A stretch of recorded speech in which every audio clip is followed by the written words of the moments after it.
I really looked at this role that you have of being a friend. And being a friend is not about turning your back on somebody when they do something that you find fucking deplorable or when you find disgusting.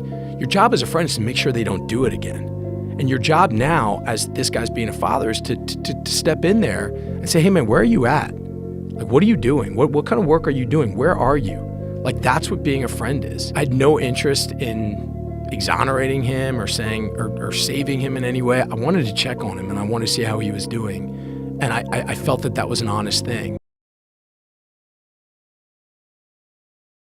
You know, just the fact that I had him on, I got, you know, an enormous amount of backlash, you know, an enormous amount of, for really the first time kind of as like a public person, just like kind of hatred.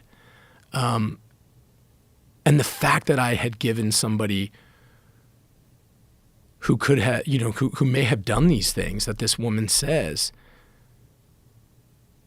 you know, that really hurt people. And I felt fucking terrible about that, man.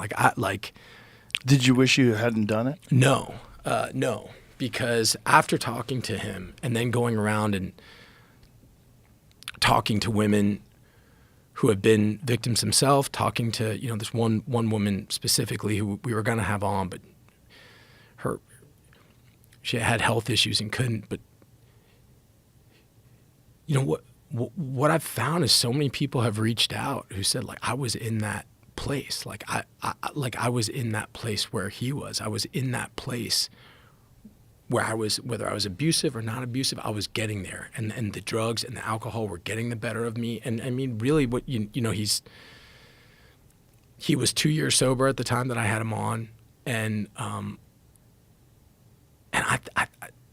thought really what it was like a real meditation and shame, you know? And I thought that, you know, what this woman said to me was, you know, there's so many places and platforms for women to go to. There's shelters, there's places to go to talk about the abuse, to be there to help people after the fact.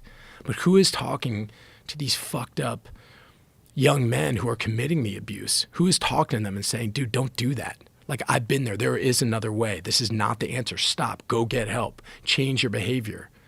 Work. Put in the work.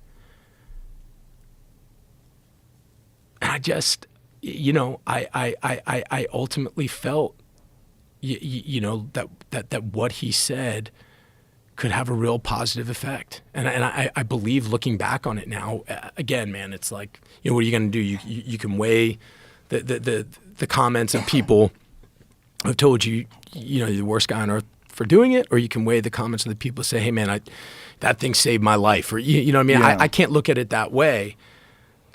I look at the intentionality behind what the show was and why I decided to have him on, and then why I decided to air it, and I stand by it.